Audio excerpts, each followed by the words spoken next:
Hello everybody, it's Mystic and welcome back to my library. It has been a while since I've recorded a video. I know I said I was going to get back into it during my last video. It's just been a little busy with the holidays and family and just dealing with some of the mental health stuff that I've been talking about. I think I've finally got my anxiety under control, but now my ADHD is kind of just going through it. It's a whole thing. We're still working on it. I will figure it out. But today, since it's almost the end of the year, I wanted to discuss my top 10 favorite cozy games that I played in 2025. I have to say, there were some really good ones this year. Cozy games did really well this year. There were some that made me cry. There were some that made me feel really happy and cozy. I just wanted to go over those. I'm really curious what your top 10 cozy games are for the year. So let me know in the comments below what you really enjoyed playing. But let's get started. This is in no particular order, by the way. I'm just kind of listing them off. There really wasn't a number one or a number two. They are all really good and deserve to be on this list, in my opinion. So that's how this is going to go. I do want to mention a quick honorable mention because this isn't technically a cozy game, but it has a lot of cozy elements that have been added to it specifically in the last couple of weeks, and that is World of Warcraft. I know. I never thought I would be playing World of Warcraft again, to be completely honest with you. That was something that I played in 2005 when I was in college, did a lot of raiding. It was definitely not cozy back then because I did a lot of end game raids and staying up until 2 a.m. trying to beat these bosses. I don't play WoW like that anymore. However, the reason I'm mentioning this today is because they just announced housing. Yeah. It's been 20 years and they finally have housing. I'm so excited. I wasn't expecting it to be as cozy as it is. It is so cozy. The music is so cozy and there's no high stakes. You have to be able to sign in to keep your house. I'm looking at you, Final Fantasy 14. I really liked my house, but I can't play that right now. I just don't have time. Anyway, you don't have to worry about that here. You can just kind of keep your stuff for however long as you need to. The house itself is only 1,000 gold, which is insane because I think almost everybody has that at this point in the game, especially if you've been playing for 20 odd years.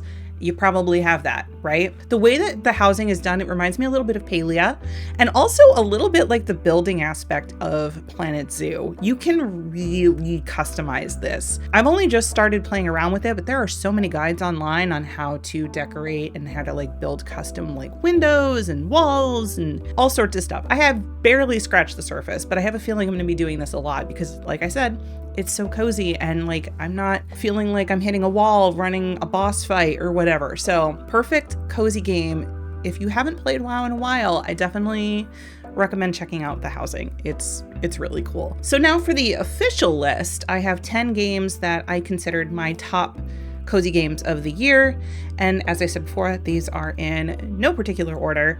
And the first one is Fantasy Life I, The Girl Who Steals Time. This game pretty much consumed my entire life. I really liked it. I still want to play it from time to time. I haven't had a chance to in a while, but it's a perfect game to just kind of play at night when you want to be cozy.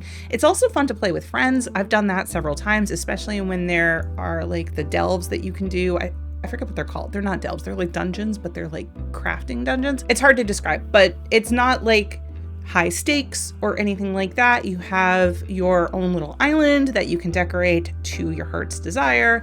And yeah, it also has a pretty decent story. I never finished it, but I do think that from what I saw of it, it was really enjoyable. The crafting and gathering elements of the game were also really fun. It didn't feel like a chore. It was just always something fun to go and do when I wanted to do something fun and be cozy at night. Next is Story of Seasons Grand Bazaar, and this is, I think, the only true farming game on my list this year, which is wild because usually those are my bread and butter cozy games, but I think this was the one that I really played the most of this year. I loved this. I never played the original Grand Bazaar, but this one, it just adds something new to the whole Story of Seasons gameplay where you're running a bazaar. It can be a little chaotic at times, but I don't think it takes away from the coziness at all. It just makes it a little different, a little bit more enjoyable. And it's a new way to sell things that they've never really had before, because usually you're just harvesting your crops and throwing it in a little bin and then somebody comes and takes it. This time you're actually selling it in a bazaar, and there's like a whole gameplay mechanic to that, which I really liked. I also really liked the characters. I really liked the story. I really liked the way that the game itself looked. It was a really surprising addition to Story of Seasons that I really appreciated.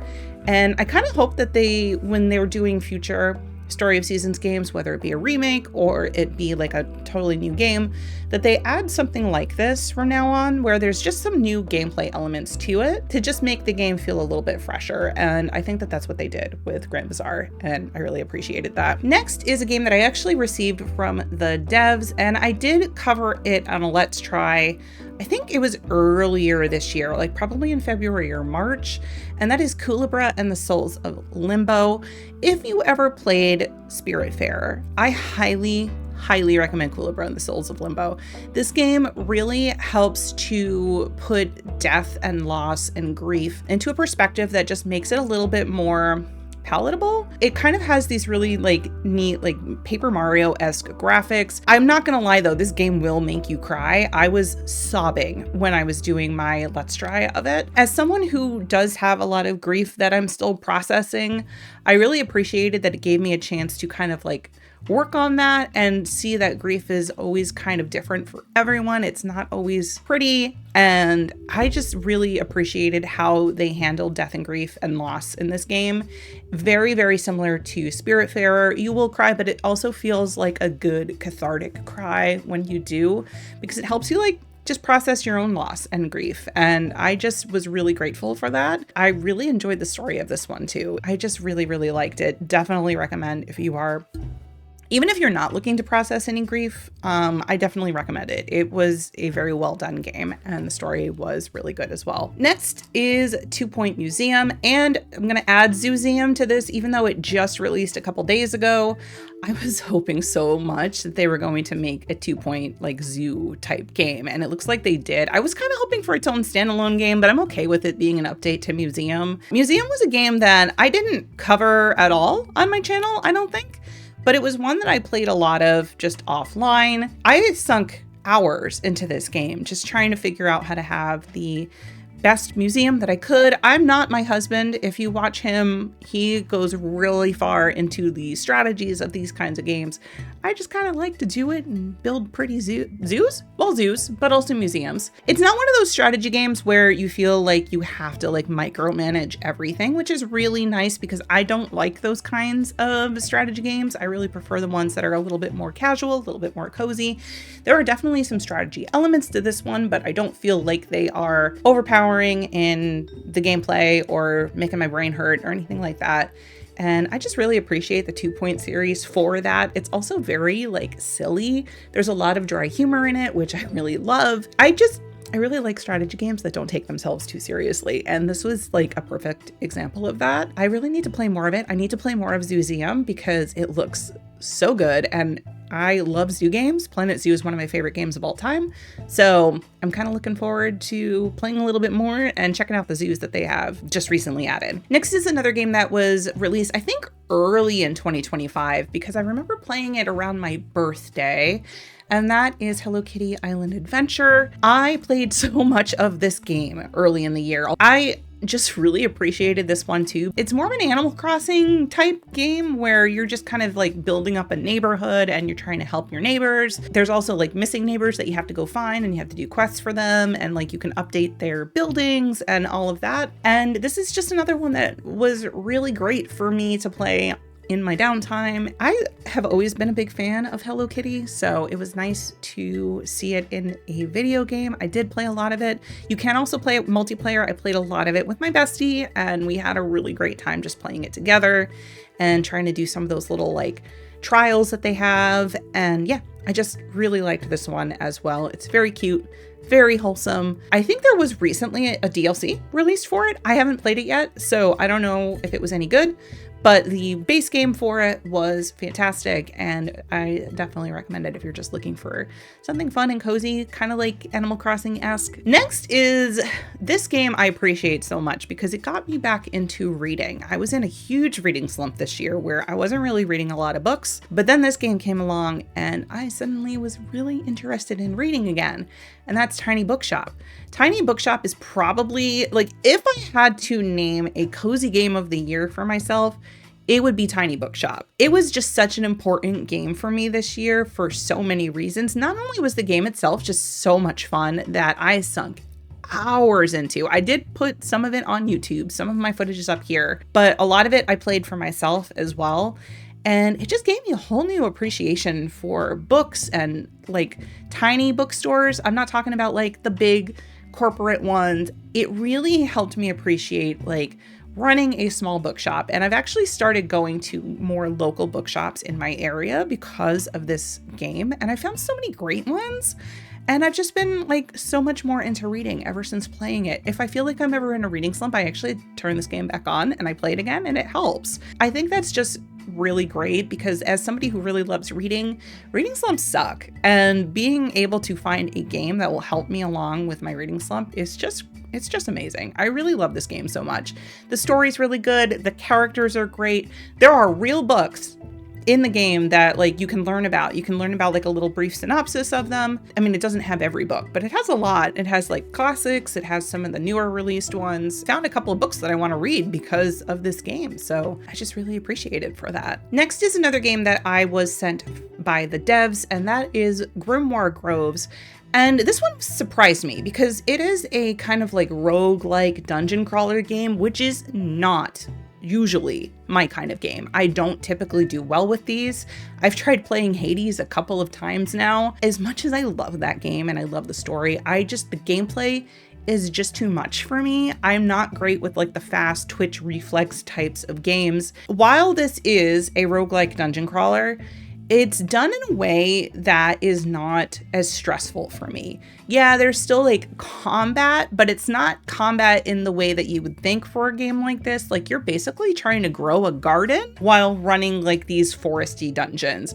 I don't know how else to describe it, but like the enemies are not enemies per se. It's because they love you so much and they want to hug you that you have to like plant them in the dirt. It's just so cute. The story is so adorable. The main character is sassy and I love her so much. I really like what they did with this game because yes, it is a roguelike dungeon crawler. I should hate it, but I don't. And I really recommend this for somebody that does like a little bit more action in their games, but still cozy at the same time. It was just amazing. It was so well done. I would love to see more like this in the future because it kind of opened my eyes to a genre that I didn't think I would ever really play. I do want to go back and try Hades again at some point, but I feel like I have to be in the mood for that because it is a little bit more stressful for me. And Grimoire Groves didn't have that like stressful element that some of the other dungeon crawler like roguelike games have. So this was great. The graphics are amazing. The music is amazing. The characters are all amazing. Just highly recommend it if you're into something that's a little bit more actiony in your cozy games. Next up is another one that I sunk a lot of time into. I did play the demo here on YouTube, and then I just played the rest of it offline for myself. And I think I played it like straight through, not straight through. I obviously took breaks and stuff, but I played it pretty much within like a week of it releasing. And that's Strange Antiquities. If you've been around for a while, you know I loved Strange Horticulture, and Strange Antiquities is set in the same universe. It's set in the same city. And this one's a little darker. There's like a darker storyline to it. There's some death and other things that you have to deal with while it's there, but it's definitely one of those like cozy horror games almost. It's got a very like gothic feel to it. Really love this setting. I love Undermere. I love the characters that reside in Undermere. I love the story. I love the way that there are branching storylines depending on how you give people their artifacts. And there's just so much to explore in this game, and all you're doing is like inspecting artifacts and like trying to identify them. But there's a whole story that gets unraveled while you're playing through it and identifying things. And I think that is so cool. The same thing was done in Strange Horticulture, but that time it was with plants. This time it's artifacts. Same thing. You're identifying things, trying to solve the mystery. Really love it. I think I still have like 2 endings left and then I'm done like completely 100% with the game. But I'm kind of like holding out so that I can like take a little break and then come back to it. But I definitely plan on 100%ing this game because I love the story. I love the characters. I love where like all of the mysteries are kind of solved through just identifying these items. You get to learn more about the people that you're talking to while you're identifying these items. And like different things will happen to different people depending on what you give them to, which is also really neat. Really recommend this one, especially if you're into a more like gothic horror type cozy game. It's still cozy, and it's not scary per se. Like I wouldn't say that I was ever scared, but it's definitely a darker storyline. So if you're not into that, just keep that in mind. Love me a grimdark fantasy, so this was perfect for me, and I really hope they keep coming out with more games like this, because the whole like Strange series has been really, really cool, and it's definitely one of my favorites. Next up is Wanderstop. Now this one I kind of knew I was going to love right off the bat, because you're basically running a tea shop and you're learning more about your patrons while you're brewing tea. This one also had a little bit of a darker story. It deals with feelings of like you're not enough, things that can really affect your mental health. And in this case, you're playing the role of a former fighter who keeps losing, and then she's like pushing herself so hard to be like the best fighter ever. It actually reminds me a lot of Legends and Lattes, but it's different in that in Legends and Lattes, the character did like retire, like she was done. In this one, the character is trying to like get her fighting spark back, and she comes here to try and like figure out what her purpose in life is. And as somebody who has always struggled with this, I really appreciated this game. I love that you can just brew tea for people and you learn their story while they're drinking their tea. They all have like their own like demons to fight, not literal demons, but like figurative, like mental demons to like fight and overcome, and you're helping them through it by brewing tea. And there's this whole like storyline that just evolves just through this farming and gathering and brewing tea and serving it to the patrons. And it reminds me a lot of Coffee Talk and Tavern Talk and games like that, but it's a little bit more hands-on. You're not just like sitting there and talking and like being a barista. You're actually like going through the motions of growing and harvesting new tea plants. You're even like learning how to hybridize them. And so it was really neat. I loved everything about this game. The story, like I said, was amazing. I would love to see some more games like this as well, especially because it reminded me so much of Legends and Lattes, which was probably one of my favorite books of this year. So definitely highly recommend this one. This was a great game to play. It was very cozy, and it also made me cry. This was another one that I was sobbing while playing it. So if you're into something that's a little bit sad, but also has an amazing story and is super cozy, I highly recommend this one. And finally, this game I played the demo of. Absolutely loved it. I have not had a chance to play the full game, but I can already tell that this is going to be a game that I really, really love. And I do plan on playing the full game in 2026, but I did want to add it here because I know that this one's a perfect game for a lot of people, especially if you liked unpacking. And that is Whisper of the House. This game, I think, just released like a month or two ago. I played the demo during one of the Steam Next Fests. It is a little bit like unpacking. You're like helping people move into their house, but you're learning more about their story as you unpack their items and like put it around the house. I don't know what it is. Like unpacking really kind of brought about this whole love of like learning a story through looking at items. It's kind of why I like Strange Antiquities and Strange Horticulture too. It's just really well done. And this is another one where there's like fantastic stories to be had as you're unpacking and decorating other people's houses. I loved the demo so much for this, and I can't wait to play the full game. But I definitely think that this one's another perfect one for you if you just want to settle down and like enjoy a good story, but also be really cozy at the same time. That is my top 10 list with an honorable mention of the best cozy games of 2025. I would love to hear what you thought. I know that there are some that I didn't cover, the biggest one being Rune Factory. I didn't have a chance to play it. It's been a year. So I'm hoping to get to that in 2026, but I know that there were a few that I definitely missed, probably because I didn't play them yet, but I would like to get to them soon. So yeah, let me know in the comments below. Hopefully you enjoyed this video. It's been nice to record again, and I will see you all next time. Bye.